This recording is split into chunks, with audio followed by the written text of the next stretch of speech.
Amigos, ¿cómo andan? Espero que anden bien. Arranca La Máquina de Pensar hoy aquí por Radio Uruguay 1050M y todas las radios públicas del interior del país y la 94.7 FM. Yo les dije ayer y los vamos a repetir todos los días, a fin de mes las radios, algunos programas, vamos a ir a lo que se llama Radio Cultura 1290 AM, la vieja CX38. Ahí se va a comenzar en septiembre, el 6 de septiembre, este nuevo proyecto que se llama Radio Cultura y que de alguna forma nos va a agrupar a los programas, digamos, de índole cultural. Arrancamos con Javier Lasval en controles de emisión. ¿Cómo le va, Javier? ¿Anda bien? Y con Carolina Cuadro ahí saludando a la multitud y a la producción de este programa fue, que empieza así.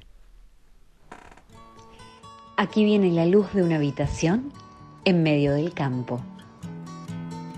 La cocina de la escritura, desde la mesa principal. María Tena cuenta nada que no sepas, porque escribir no tiene por qué ser difícil. Nada que no sepas en la cocina de la escritura, del otro lado de la línea, yo supongo que allá en Madrid.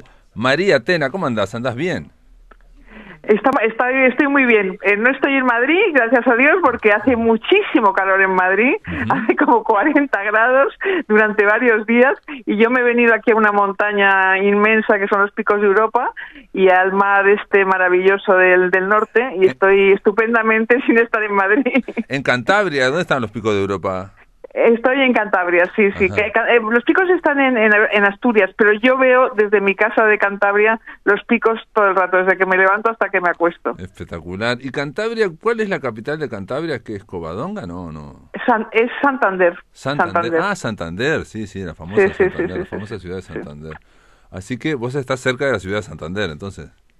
Estoy bastante cerca, sí, como a media hora, sí. Bueno. Invito a todo el mundo a que venga a verme porque es un sitio maravilloso, totalmente maravilloso. El paisaje que tengo es impresionante.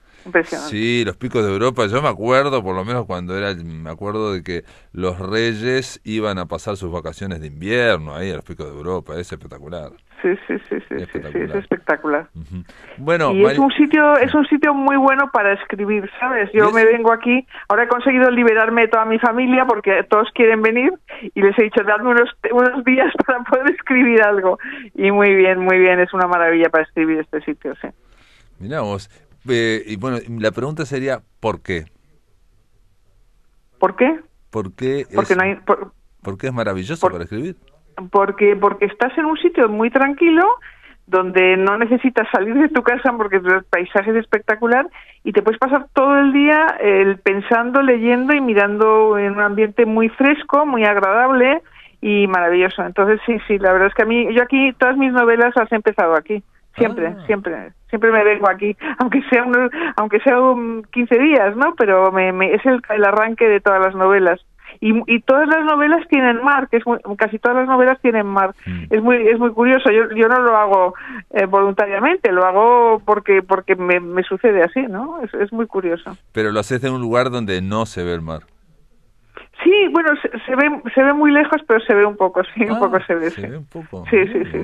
Se puede ir andando a la playa perfectamente, ¿sabes? Se tarda un rato, pero vamos, es un sitio verdaderamente muy bonito, tenéis que venir.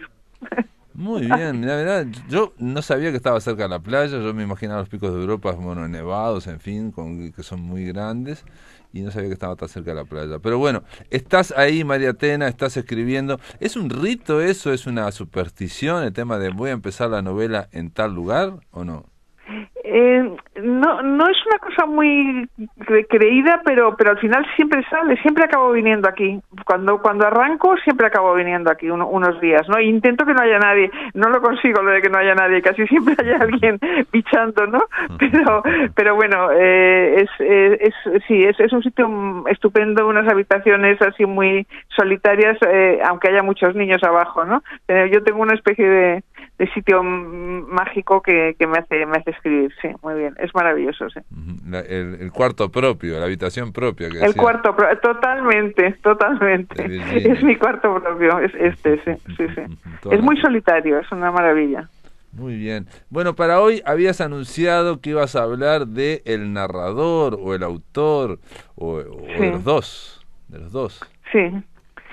Sí, mira, es que el tema del narrador y el tema del autor, a mí me siempre cuando empecé a estudiar estos temas y tal, no entendía bien qué era eso del narrador y el autor. Me parecía que tenía que ser la primera, lo mismo, ¿no?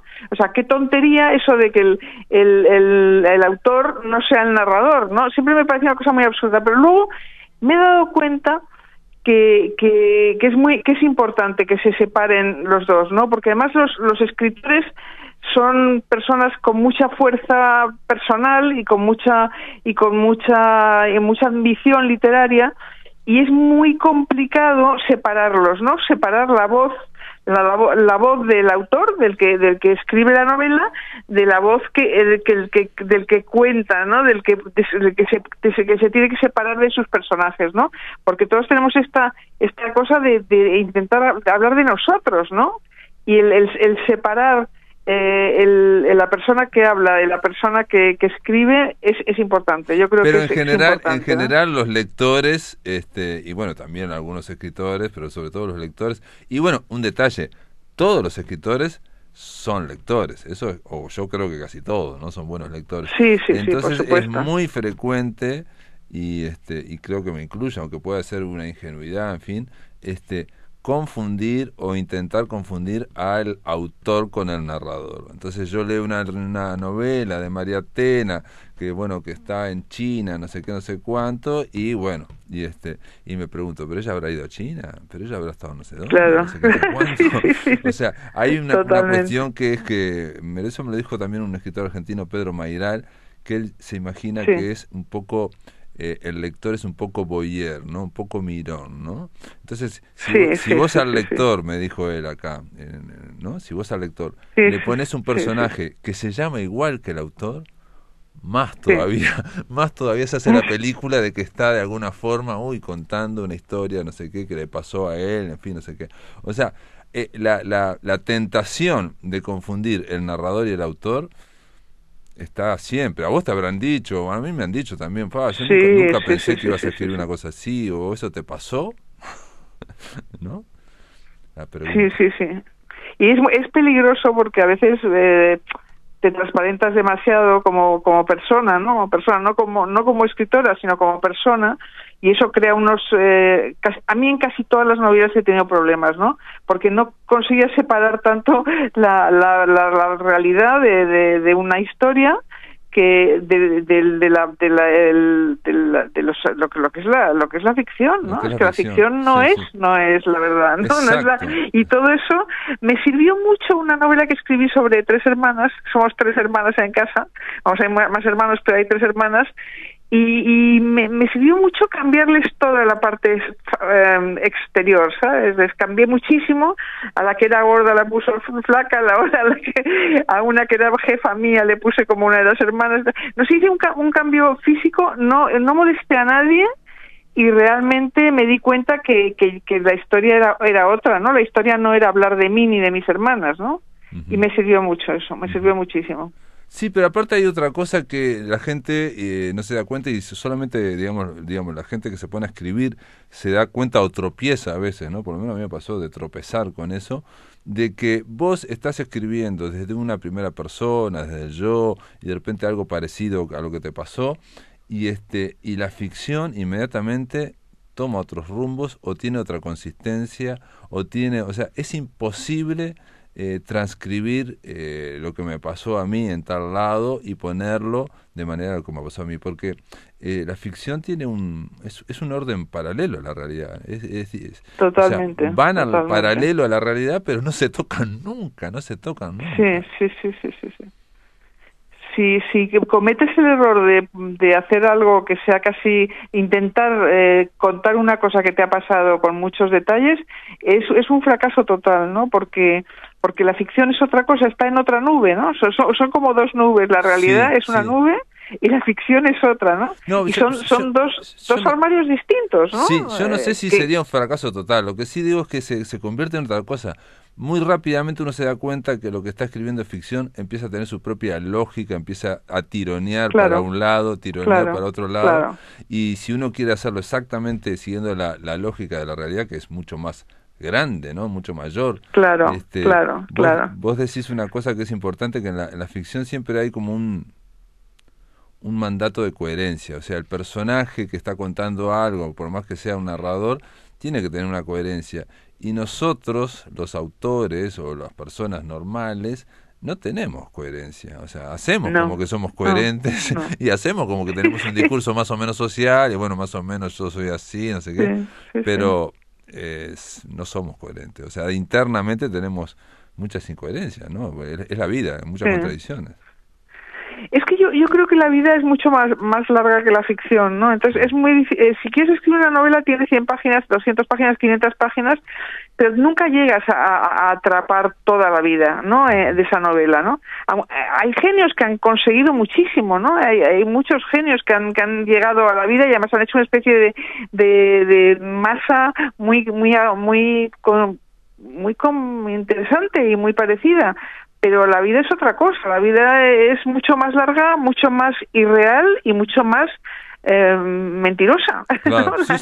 La vida miente y las novelas mienten de otra manera, ¿no? Es una cosa muy curiosa. La vida, eso es habitual, verlo, eso lo hemos todo vivido, la vida en muchos momentos es inverosímil, ¿no? La vida, siempre uno dice, no sabes lo que me pasó, no te lo vas a creer, no sé qué, no sé cuánto, y contamos todo eso en la previa, porque vamos a narrar algo que nos pasó, y sabemos que eso que nos pasó está violando las reglas de la ficción, o sea, te voy a contar una cosa de lo que me pasó, pero no lo vas a creer, es increíble, no sé qué, no sé cuánto. Porque la vida constantemente va más allá. Cuando quieres contarlo bien, cuando quieres hacer un buen libro y te sale mal, es porque te has equivocado, o sea, porque has querido ser demasiado parecido a la realidad, y es que no, la novela no tiene que parecerse tanto a la realidad, tiene que parecerse a una estructura, es una estructura distinta. ¿No? Yo creo que es una estructura distinta la novela, ¿no? Bueno, para empezar, algo que dijo Hitchcock, ¿no? Digamos, del cine, que para él el cine era como la vida, pero sin los momentos aburridos. Y es obvio que es una estructura donde los momentos que nosotros perdemos, el tiempo, estamos aburridos, eso, salvo que sea un centro de la novela por alguna razón, eso se excluye, ¿no? O sea, no se cuenta todo, digamos. Nosotros abrimos puertas, cerramos, subimos escalera, bajamos, en fin, miramos para cruzar la calle, miles de cosas que eso una novela no va a entrar, porque, o si entra es porque está supeditado a la trama, al argumento, a la lógica del argumento. Graham Greene decía algo, bueno, esto lo comentamos cuando hablaste del personaje acá, ¿no? Que él decía que una novela, para Graham Greene, empezaba a levantar vuelo cuando uno de los personajes hacía algo que él no esperaba. O sea, eso es buenísimo, buenísimo. Entonces entonces lo que hacía él era seguir ese personaje. Un personaje hacía algo distinto y bueno, empezaba él a abandonar la idea que tenía previa de la novela y se iba formando esa nueva. Por más que contaba más o menos una historia diseñada por él, no es que la inventara de cabo a rabo, pero muchas veces dijo, yo me imaginé en el cónsul honorario un cónsul que fuera así, y me salió un tipo, bueno, con poca fuerza, melancólico, escéptico, y bueno, y él es buenísimo. ¿Sabes lo que pasa también? Que la vida sigue, y eso es brutal, ¿no? O sea, yo ahora que ya soy un poco mayor, un poco bastante mayor, he tenido como historias cerradas en mi vida, ¿no? Historias románticas, historias de trabajo, historias de y eso podría escribir sobre eso, ¿no? Pero lo que pasa es que la vida sigue, y entonces aquel hombre que era el hombre de tu vida, que era maravilloso, que de repente se ha convertido en un señor que no te interesa nada, que cuenta historias aburridísimas. Entonces es muy difícil hacer que eso quepa en una novela. Todas esas circunstancias que sin embargo en la vida te pueden pasar cosas totalmente inconvenientes y no sé, la coherencia de la novela es lo que nos da. Bueno, parece que se cortó. María Tena, estábamos conversando con ella en torno a lo que es el narrador y lo que es el autor, narrador y voz, el autor y el narrador. Vamos a hacer... ¿Ya está? ¿Me estás escuchando? Sí, ya estamos. Se había cortado, pensé que se había cortado. Sí, decime. No, que te decía que precisamente la vida tiene una serie de ilusiones que luego, si sigue la vida, se suelen muchas veces decepcionar, ¿no? En cambio, una novela, al revés, te da la ilusión de que la vida puede ser una cosa ordenada. Claro. Cuando no, en la vida nunca es ordenada, ¿no? Uh-huh. Sí. En los momentos mejores te puede pasar una cosa horrible, en los momentos en cambio en la novela tiene un ritmo, tiene una cadencia, tiene un orden que nos tranquiliza por muy dura que sea la novela, nos tranquiliza que se pueda crear una especie de casa donde todo funcione como tiene que funcionar, ¿no? Uh-huh. Y eso siempre me ha impresionado, ¿no? Como en esta vida larga que he tenido, las cosas que han pasado con personajes que cambian totalmente, ¿no? Y en la ficción no, en la ficción tenemos la tranquilidad de que las cosas tienen que ser coherentes, ¿no? Sí, porque aparte de la ficción hay un detalle importantísimo en una novela, y también, digamos, esto no tiene que ver con el narrador, o capaz que tiene que ver. En la ficción hay un cierre, hay un final. Por más abierto que sea, claro. En fin, hay un final. Claro. Por más que sea un clima la novela y pasen muchas cosas, múltiples, en fin, pero hay un final. Y ese final en general va cerrando, y por eso tiene cierta, a veces, o simetría o cierta lógica interna, ¿no? O sea, en las buenas novelas uno llega al final y dice, claro, tenía que haber, y a veces lo anticipa, claro. Lo presiente, y es lógico, tenía que haber pasado eso. O si no lo presiente y lo sorprende, dice, pero claro, es lógico que le haya pasado esto, a mí me sorprendió, pero tiene su coherencia. En cambio la vida no, la vida es incoherente, y nosotros también internamente hacemos como que cada uno de nosotros a veces se identifica con el rol social. Yo puedo decir que trabajo en la radio de Uruguay, en fin, que soy no sé qué, no soy periodista, lo que sea, pero eso es un aspecto, eso es una faceta. Internamente somos muchos, hay muchas contradicciones, ¿no? Sí. Y el narrador lo que hace, pues, es el que va, digamos, mostrando. Si fuera un museo, si fuera un viaje, es el guía, el narrador, la voz del narrador es el que abre las puertas, ¿no? Para que nosotros veamos. Claro. No, y fíjate cuántas novelas han empezado con un narrador que luego cambia, ¿no? Bueno, hay muchísimas, ¿no? Pero desde Moby Dick hasta El Quijote, hasta bueno, muchísimos. Bovary, Madame Bovary, ¿no? Vos mencionabas Madame Bovary también, ¿no? Sí, del colegio ese, ¿no? Donde se ponen, y es interesante, ¿no? Y luego también estos genios de, por ejemplo, Henry James, que en una vuelta de tuerca es impresionante, ¿no? Cómo va para meterse en una historia tan complicada como la de esos dos niños, cómo va poniendo primero una persona que le manda un manuscrito, que le manda un documento, luego unos hombres que se ponen a hablar al lado del fuego y tal. Va poniendo como pantallas para poder entrar en una historia tan rara como el de una vuelta de tuerca, ¿no? Uh-huh. Que es tan raro la historia esa, ¿no? Sí, de la de fantasmas, señora, sí. Uh-huh. ¿no? Y esos son trucos que funcionan muy bien, y funcionan hoy también, yo creo, ¿no? O sea, cualquier de los trucos que usamos para empezar la novela, para seguir con la novela, sigue funcionando. Hoy en día igual que lo hacía Henry James, ¿no? Claro, de ir metiéndote en un ambiente agobiante a lo mejor, ¿no? O ser testigo, hacer de narrador testigo como el amigo de Gatsby, son todo cosas que hacen que la novela funcione, ¿no? O el manuscrito, o el manuscrito encontrado, ¿no? El manuscrito hallado. Eso, digamos, se pone en la ficción, en la propia novela. La voz del narrador dice, encontré este manuscrito, y ahí él cede la voz del narrador a la del manuscrito, ¿no?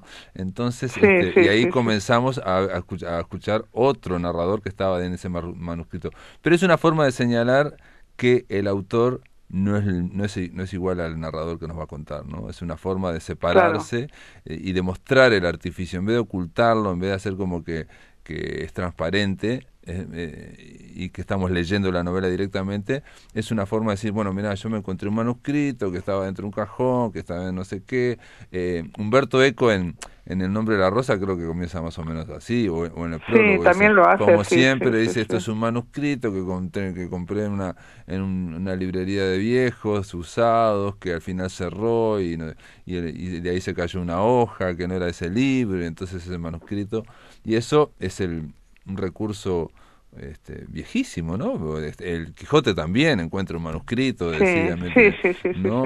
Hay muchos que encuentran manuscritos. Es la manera como, yo creo, son maneras en las que el autor va haciéndose amigo de la historia, ¿no? Y comprendiendo la historia, ¿no? Porque empezar una historia en medio también es otra manera de empezar in media res, como dicen los clásicos, ¿no?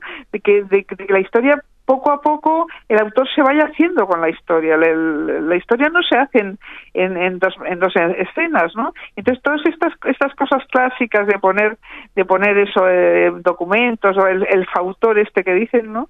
Pues te va metiendo en el escenario y en el propio protagonista, ¿no? Sí, es importante, ¿no? Inevitablemente la figura del narrador es un personaje que existe, que no está en la historia, sino que es el que nos abre las puertas. Me refiero a cuando hay un narrador, por ejemplo, omnisciente, nos abre las puertas. Por ejemplo, estoy pensando ahora, Lebrero en la novela Luminosa tiene 250 páginas de un diario larguísimo. Y uno al principio puede caer en la tentación de decir, bueno, como es Lebrero y está hablando de su vida, no sé cuánto, está contando su vida que era aburridísima, o sea, no le pasaba mucha cosa, ¿no? Pero en realidad lo que estamos viendo es como una estilización de un personaje que él inventó, que es gracioso y donde no se muestran las horas muertas, insisto lo mismo, ¿no? Como Hickok, donde tiene un ritmo todo y donde a él le pasan cosas que bueno, que pueden ser graciosas o involuntarias, en fin, pero que son coherentes con ese personaje, ¿no? Ese personaje que está ahí. Entonces es imposible. Me parece que cuando uno empieza a escribir una novela, empieza a conocer en ese momento a los personajes, ¿no? Y empieza a entender a los personajes y a ver cómo, tú no conoces a tus personajes, eso es muy interesante, ¿no? Consigues crear unos personajes a base de conocerles, de inventarles cosas para ir haciéndole coherencia. El tema de la coherencia es una de las palabras más importantes en este tema, ¿no? Hay que ser coherente. Y si un narrador se pone en plan de protagonista, entonces nunca es coherente, ¿no? Porque siempre se equivoca, porque la historia es una cosa desconocida al principio de la novela, ¿no? Y todo eso es importante, todos esos detalles son muy importantes, yo creo. Yo estaba leyendo esto que me mandaste, dice que no sabía yo que la palabra autor proviene del latín auctor, del verbo augere, que es aumentar, acrecentar, es como el que agranda el cuento, ¿no? Pero igual el autor, insistimos, sería la persona física y el narrador sería ese personaje que se crea para contar la historia. Exacto, ¿no? Exacto. Y después hay una frase que también me mandaste, brillante, Julio Cortázar, en torno a un cuento, ¿no? Y dice, signo de que un cuento es grande, ¿no? De que es un gran cuento, dice Cortázar, me lo da eso que podríamos llamar su autarquía, ¿no? Su independencia. El hecho de que el relato se desprende del autor como una pompa de jabón de una pipa de yeso. Es que es una maravilla esa teoría de Cortázar. Es que es una maravilla. Una pompa de jabón es lo contrario a una pipa de yeso, digamos, en cuanto a consistencia, y se desprende, digamos, ¿no? Entonces, claro, sí. Surge de... Es verdad. Hay un momento en la novela en que ya no es tuya, ¿no? Que ya no es tuya, que has hecho una serie de cosas y de repente se ha ido la novela, ¿no? Y te encanta porque te das cuenta que esa novela la ha hecho la propia novela, no sé, hay una cosa muy mágica en las novelas cuando empiezan a funcionar bien, ¿no? Claro. Que ya no tienes que estar arrastrándote detrás de ella, sino que ella te arrastra a ti, ¿no? Obvio. Es una cosa impresionante, ¿no? Sí. Yo siempre he pensado que es una especie de comunicación interna con lugar... Bueno, pero esa es una teoría mía absurda, que es que hay zonas de nuestra mente que no son las de conciencia o que no son las más, esta que yo digo de los roles sociales, y entonces empieza a aparecer de la imaginación y empieza a tironear, y eso parece en principio que no tiene lógica, pero después tiene una lógica muy fuerte, ¿no? Muy fuerte, y puede sorprenderlo, ¿no? Muy interesante, es que es muy interesante, ¿no? Cuando empiezas a hacerte responsable de lo que has estado escribiendo durante 30, 40 páginas y de repente empiezas a cambiar, dices, pero ¿qué está pasando, no? Que tú mismo no lo controlas, ¿no? Y eso es una maravilla, eso es buenísima señal, ¿no? Bueno, pero hay que tener confianza, ¿no? Hay que tener confianza, porque una reacción es no hacerlo, eso, no, yo no quiero que vaya por ahí, o me voy a aburrir, o eso es un cliché. Cuando empezamos así, es la voz de la conciencia que está juzgando, esto es un cliché, no quiere ir por ahí, esto yo ya lo vi, esto no sé qué. Y hay una... Yo estoy en una diatriba, y es que un tipo que era bastante mala persona en su juventud ahora se ha vuelto a encontrar con una mujer que no veía hace muchos años y sigue siendo malísimo. Entonces no sé cómo convertirlo en una persona menos malvado y menos cabrón. Bueno, es que es muy divertido lo de escribir porque tú estás como también con tus máquinas malignas para intentar cambiar el destino de esos pobres autores, de esos pobres personajes, ¿no? Y realmente cuando empieza a funcionarte bien y todo encaja, porque hay un momento en que todo encaja, más o menos, ¿no? Más o menos lo que tú querías, más o menos que pasara, va encajando, y es un momento también muy muy mágico, ¿no? Muy bonito. Sí, obviamente cuando se da eso, si tenés la suerte, es espectacular. Pero si aparece otra cosa, también está el tema de la sorpresa. Ahora hay una cuestión como es raro porque la escritura es muy fija, digamos, ¿no? Hay una sintaxis, hay una gramática, hay una ortografía que si uno no quiere, digamos, si quiere atenerse, está muy como normativizada, ¿no? Y en eso tiene que volar la imaginación, al parecer la pompa de jabón que decía Cortázar, ¿no? Digo que me parece siempre que la pintura o otras, o incluso la música, me parece que tienen, no sé, siempre me da la sensación que no están tan normativizadas como lo está la escritura, ¿no?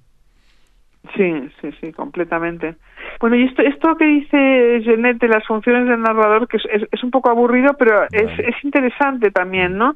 Este es un estructuralista muy conocido, que ha trabajado muchísimo, que trabajó un francés estupendo y tal, y que trabajó mucho todo el rato en eso, en la narración, en los ejercicios del texto y tal. Entonces dice eso, que las funciones del narrador son en realidad que cuenta la historia, es verdad, el narrador cuenta la historia, organiza el texto, que está también muy bien, me parece muy interesante, y que se dirige al lector, supuesto o real, que da una información fiable y que explica el desarrollo de la acción.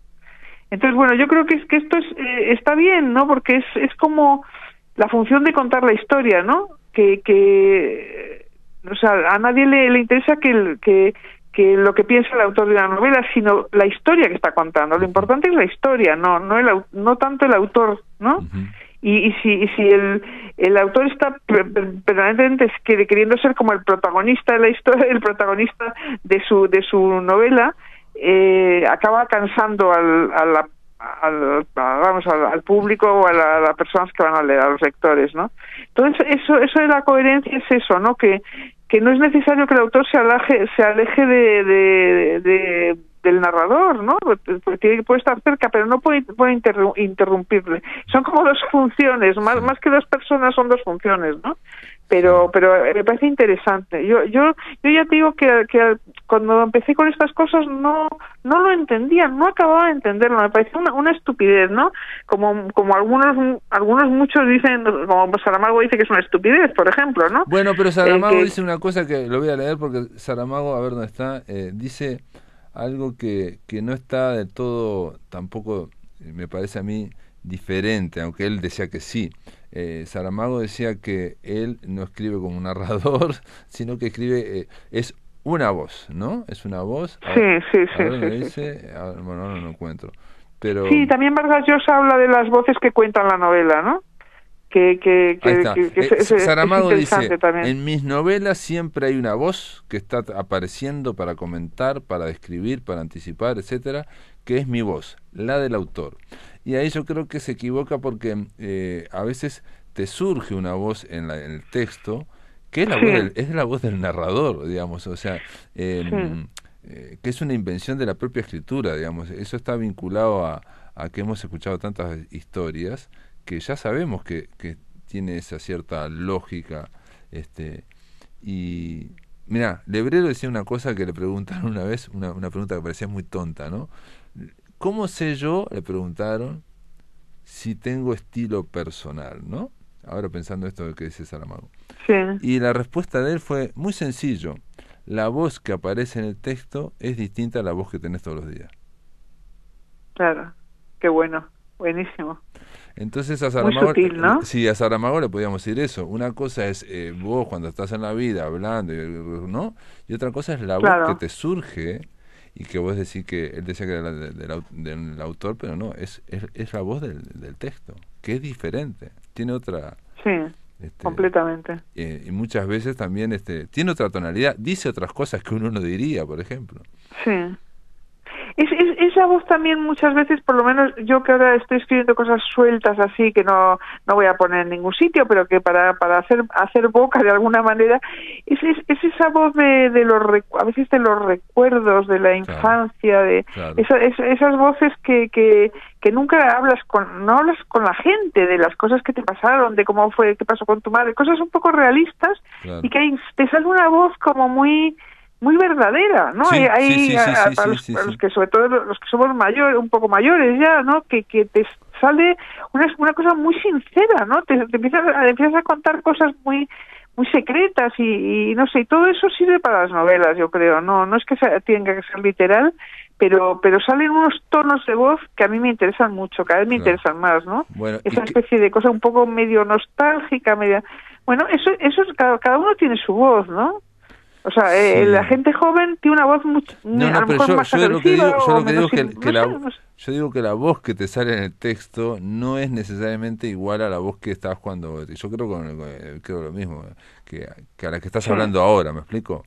O sea, a veces surge con otro aplomo o surge con otra solidez o como cierta sentencia, digamos, o sea, con una definición. Porque también otra cosa, la narración, yo creo que es definición, siempre es definición, siempre, aunque hagas brumoso, no sé qué, siempre para contar una historia estás definiendo. Y esa voz es definitiva, digamos, dice cosas fuertes o duras o definitivas, y bueno, es otro tono de voz, que no es el que empleamos habitualmente o para pensar nosotros, ¿no? O sea, iba a decir justo eso, ¿no? Que muchas veces la voz del narrador, la voz nuestra en una novela es pensar, es querer pensar, ¿no? Pensar en quiénes son esos personajes con los que estamos trabajando y ver que cada uno qué ritmo tiene, pero sobre todo nosotros mismos intentar profundizar en esos personajes, ¿no? Y eso es muy interesante, ¿no? Porque te da una voz totalmente distinta a la que tú utilizas en tu vida familiar, ¿no? Por ejemplo. Sí. Y después está el tema también como de cierto ego, por llamarlo algo, de que sería el ego también social o personal, que hay que sacarlo para poder seguir lo que está ocurriendo adentro, ¿no? O sea, estar interesado realmente por lo que está ocurriendo, por la historia, y no por lo que pienso yo de cómo debería ser el mundo, ¿no? Muy bien, María. Entonces, ¿estás terminando o estás escribiendo otra cosa? ¿Ya terminaste la novela? Estoy escribiendo una cosa que fue un cuento que escribí para una revista y ahora estoy intentando alargarlo y es también a su vez es una segunda parte de una novela. Bueno, no sé, es todo muy complicado, pero sí, estoy intentando estos días trabajar en eso, a ver qué pasa. Tengo una novela por ahí ya en una editorial, pero mientras tanto yo tengo que seguir trabajando porque si no me pongo muy nerviosa. Sí. hasta que el editorial me haga ojitos o me digan vete con tu a otra parte. Sí, ya veremos, a ver. Sí. Es tremendo, es tremenda, esa espera es tremenda y hay que tratar de disimularla. Sí, una vez ya sé que te estás riendo de mí, no. pero es un minuto que tienes que esperar a que te digan que sí, es como una boda, ¿no? Es que si no te han dicho a los 5 minutos que te quieren, ya mejor dejarlo. Claro, sí. Bueno, una vez le preguntó Joaquín Soler Serrano, a Onetti, le preguntó, dice, maestro, dice, ¿por qué no publicó más en esos años, no sé qué, no sé cuánto? Y él dice, pues, no escribió más, dice, y porque estaban los editores, dice, que no quería. Ah, sí. Sobre todo que no te dicen nada. Hay muchos editores que no te dicen nada y es una cosa un poco rara, ¿no? Y luego al final te dicen, sí, no te preocupes, o no. Claro. Pero bueno, ya veremos. Uno piensa que digamos que leyendo de cualquier libro, yo pienso, digamos, no hay por qué leerlo todo. Yo pienso que también hay una editorial, por ejemplo, en Argentina, una vez yo quise presentarme ahí y ella me dijo muy bien, la editora, me dijo, mira, mandame las primeras 50 páginas o las 50 páginas que a vos te parezcan. Y me pareció bien, se la mandé y me dijo, no es lo que estamos nosotros, no está interesado, no sé cuánto en este momento. Y me respondió y me dice, mandame 50 páginas y te respondo en menos de 2 meses. O en menos de un mes, me dijo. Claro. Y fue así y cumplió. Pero hay que las editoriales normales de repente te pueden pasar muchos meses. O hasta mucho más. Pero esperemos que no, y lo importante es, esto ya nos fuimos a la parte más social de la escritura. Lo importante es que el narrador es imposible de evitar, ¿no? O sea, siempre hay un narrador que no es el autor. Eso es algo que es así y bueno, es como una ley, digamos. No nos podemos confundir, ¿no? Yo creo con estas dos figuras, ¿no? Es el narrador tiene que ser una persona, una voz distinta y que nos separe de nosotros mismos, ¿no? Que no nos equivoque sobre nosotros mismos, ¿no? Y eso creo que es importante. O sea, yo ya te digo, tardé mucho en entenderlo. Me parecía una tontería, un tópico, y no, tiene muchísimo sentido, ¿no? El meterte en la novela con otras ideas, con otro mundo, ¿no? Con otro mundo dentro. Muy bien, María, te tengo que dejar, me están haciendo seña acá. Gracias por estar en La Máquina de Pensar. El narrador quedó aquí en Nada que no sepas, la columna de María Tena. Es un tema que da para muchísimo. Hay incluso Genet hablaba de la narratología como una especie de ciencia de la narración. Pero bueno, lo importante es saber eso. Te mando un abrazo grande y hasta la próxima. Muchas gracias, Pablo. Muchas gracias a todos. Me encanta oír la voz de Uruguay. Chao. Me encanta. Un abrazo. Muy bien, amigos. Ahora en Cuando pasa por la voz vamos a escuchar al poeta venezolano uruguayo Jairo Rojas, que nos lee fragmentos de Parte del Relámpago. ¿Qué ocurre cuando el cuento y la poesía pasan por la voz? La palabra a través de la garganta y junto al corazón transforman al texto. Cuando pasa por la voz, un espacio para oír la voz de poetas y narradores.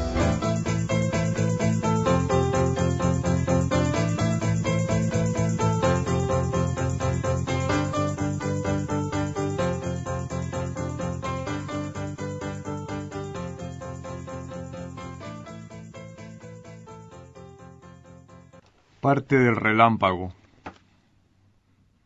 Desconozco quién colocó el mar en mi mano. Desde el primer día del mundo, música. Removiendo las sombras de mi pulso, música. Voy en sabásana, camino. Voy callado detrás de la tortuga que atravesó el cielo. Muchacho, escucha a tu cuerpo constelado, dijeron. Hijo, arrímate al camino que está bajo el agua, escuché. Vuelvo a caminar encima de mi cuerpo, quieto. El mandato, sabes, está en las tripas. Vaciado de información, voy o vengo, no sé, lento de otro mundo, la misma sed. Vuelvo al ritmo como tú, como animal apedreado por inútil, dicen. Te escribo para ir ahí hoy. para que se cumpla como siempre el gruñido del no ante ondas malditas. He anotado todo lo que vi detrás de mi nombre. Voy tras mi cuerpo, alguien me nombró, creo, sin patria, ya cubierto de vocales que se me caen del cuerpo. Camino, voy muerto 2 veces, naciendo siempre. Viajo para visitarme. Llevo Paledonia, Guarapo, Quinchoncho, Mazamorra, Cachapa, Melcocha, Golfeado, Tequeño, Carabina, Majarete, Guapito, Pisca, Sancocho, Guasacaca, Cambures, Chirimoya, Chayota, Miche, Calentado, Chicha, Cocuy, Pocicle. Llevo los recuerdos de un enfermo que vi una vez, despidiéndose del sol, y la semilla de la aurora boreal del vainero, costumbres del paleolítico en la cabeza de radio, sonando, sonando. Con problemas de concentración, de niño solía caminar en la montaña sin destino alguno, perdido, de niño, otra vez. Recolectaba rocas que me llamaban para hacerlas hablar y aprender. Tenía un alfabeto que se movía como el agua. Un destino. Había niños corriendo adentro de la roca. Quería escuchar lo que hablaban. Estaba dispuesto a escuchar. Estaba dispuesto a curtirme de esa lengua parecida a las entrañas del animal, de la hoja o la nube. Hacía círculos con las rocas y sin saberlo armaba el mapa del cosmos. Años después, cuando volví a esa tierra, serían las montañas más altas de este país y de otros, llenos de animales ancestrales, en los árboles que los cobija, esa forma de luz propia, que me amó porque no me esperaba, abriendo el camino que permite ir a mi casa más lejos. Noté que era el mismo alfabeto en los ríos del cielo. Recuerdo que yo hablaba y estaba enamorado de ese fluir, de cantos sin sentidos en la mente del mundo, de risas junto al azul ahí acá, de juegos con los muertos. Son recuerdos que quiero recordar. Recuerdo que alguien me tomó una de esas rocas oscuras y me abrió la sien, y quedé flotando en un charco de sangre, mirando la procesión de nubes, sus animales sin mensajes, sus terros y tomples. Insular. Estaba dispuesto a escuchar todas las historias de un tipo de niebla. Fue la primera vez que llamé a mi madre en la montaña, agarrando la mano de una estrella, pero llegaron seres estereomórficos, árboles que supieron morir, ángeles sin conocer un espejo, monstruos caminando sobre los chakras del día, vientos que no son de nadie, lluvias del primer día del mundo y todo sonreía. Estaba dispuesto a seguir leyendo el cielo gris y caminé, herido, atravesado por la luz. Desconozco quién colocó el mar en mi mano, yo solo había escuchado las olas en sueños muy raros igual que tú. A veces me quedaba días enteros escuchando los círculos que abrían el cielo. No era casual que me golpearan en la frente con un escupitajo, que volvieran a tirar piedras a mi sien o a mi centro feroz que no escuchaba del todo. Mi madre hablaba con Dios para que hiciera algo, persignándose para que el Supremo volteara ante una montaña de huesos, pero él me miraba como los atardeceres y sonreía como sonríe el mar cuando lo besas. No pude verle los ojos con tanta luz, no pude hablar. Ante el terror solo balbuceé por desesperación. No sabía que eso era la magia. Sufría, madre, ella, porque no lograba oír la constelación debajo de mi nombre, la música que ella soñó cuando creyó que moría, porque yo caminaba lento en la noche, sojuzgado por lenguas parecidas al fuego desatado, rodeado de ancianos en la nada, que amedrentaban contra el hábito. Sufría la rezadora cuando yo, encerrado, torcía el curso de mi herencia, tan pequeño, bestia comida por la luz de la cúspide. En ese entonces sentí odio y aprendí a escribir sobre el agua. Yo escribía y no sabía. Escribí mal y caían semillas de mi boca, jamás pude explicarlo. Odiaba el hambre e inmóvil devoraba puñados de tierra estéril. Escribí la tierra, la primera letra de mi nombre, e inicié una guerra conmigo. La hoja se llenó de sangre que luego bebió la gente sola. Hice una raya en el río y mi hermano me miró en el cielo. Escribí mal mi segunda letra y este cuerpo se diluía, el corazón crecía con cada vocal pronunciada. Escribí R, O, J, A, S y me entraron a golpes con huesos recién sacados del camposanto. Escribí mal porque escribí con barro, con oscuridad de campo, con lágrimas del que se muere. Me dejé intervenir por las historias que me contaban los árboles, las historias hechas de ritmo que siempre amé porque no imitaban mi lengua. Así empecé a besar a toda la humanidad en la boca muerta y resurrecta, y a escuchar los muertos que llegaban cantando desde las carreteras del cielo, que están en el otro cielo, que están con otro cielo, en el otro cielo, con otro, sacudiéndose la tierra de los pies. Mi infancia fue un mensaje para este día. Los árboles me lo recuerdan cuando llegan a bailar, el viento también. Desde ahí no pude ser serio ni la muerte lo hizo, porque mi abuelo mató la muerte abrazándola, porque no le gustó su fiesta, porque nunca será el viento que mueve las estrellas en el poliedro mundo bien. La intensidad de su silencio fue lo importante, haciendo lugar para las semillas en el centro de la herida. Y me dio agua, de la casa adentro del agua, la que se esconde de la gente miedosa, hecha para los enfermos, para la sed mal. Desconozco si él colocó esta laguna en mi mano, mi abuelo, y no fui el mismo después de mi primera muerte.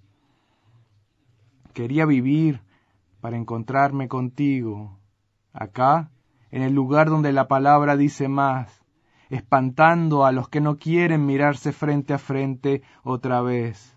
Uno vuelve del indecible oscuro por los abrazos otra vez, aunque siempre te hable de lo mismo otra vez. Te lo cuento porque yo no lo recuerdo, no sé hablar, te lo canto por necesidad otra vez. Recuerdo que vi el lento movimiento del cosmos en la vagina de una mujer que jamás volví a ver. Tenía una gota de sangre envuelta en luz del mar que bebí. Sentí todo su recorrido en mi cuerpo dormido, refugio de olas que abrigaban semillas, la seguí extrañando. La gota que llevó siglos de composición y donde entraban todas mis vidas. ¿Cómo olvidar su pequeña muerte que era mi renacimiento? También bebí la última gota de leche de su pezón izquierdo, y no fui el mismo. Siempre estarás conmigo, dijo. Adentro, dijo. Yo tenía 7 años en aquel tiempo y los animales eran guardianes. Desconocía que había una distancia entre el cielo y la tierra. Ahí desconocía que mi bendición dependía de mi capacidad de domar las bestias venidas del cielo. El dragón que escupía aguas primordiales. Así empezaba a besarme la vida.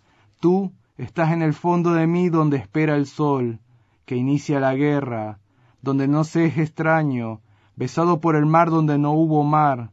Quise abrazarte otra vez, como si el corazón no se partiera, como se entrega el cielo sobre el mar embravecido, para hacerlo rey inacible e indivisible, para detener toda palabra cortada del cuerpo moribundo y volver a la gran unción, la gran comunión de hacer entender todo, otra vez, indivisible como el designio de cualquier vida, y no fui el mismo. Todo empezó a moverse cuando dije mi primera sílaba. Vi en el cielo una grieta más allá de todo paisaje. Se cumplía una escena similar. Y vino a mí un ángel más bien tranquilo, despreocupado, arrastraba con un hilo de oro un libro sobre la orilla del mundo. Sin miedo dejaba una ruta hacia oriente. En una mano llevaba un pedazo de cielo, en la otra una espada que apuntó a mi frente y a mi pecho. 2 puntos de donde salió sangre, aflotando entre letras que me buscaban, atestiguando del que se fue y ahora reviven. Oí sus pasos porque estaba perdido lejos de casa. Yo los oí como se oye la llegada de un terremoto. Los oí como se oía mi madre sola en la casa, de arriba. Era en la montaña que vi crecer, nacer del agua primera. Le di agua de mi mano al ángel. Jamás vería llorar en ese tono a otro ángel. Que estaba afuera, que estaba en mí. Pensé en un niño corriendo encima del mar cuando lo miré. Escuché entonces lo que no me dijiste.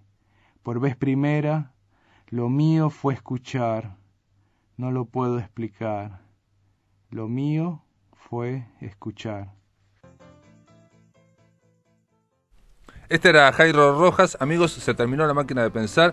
Mañana el fútbol. El jueves continuamos aquí por Radio Uruguay. Que lo pasen muy bien.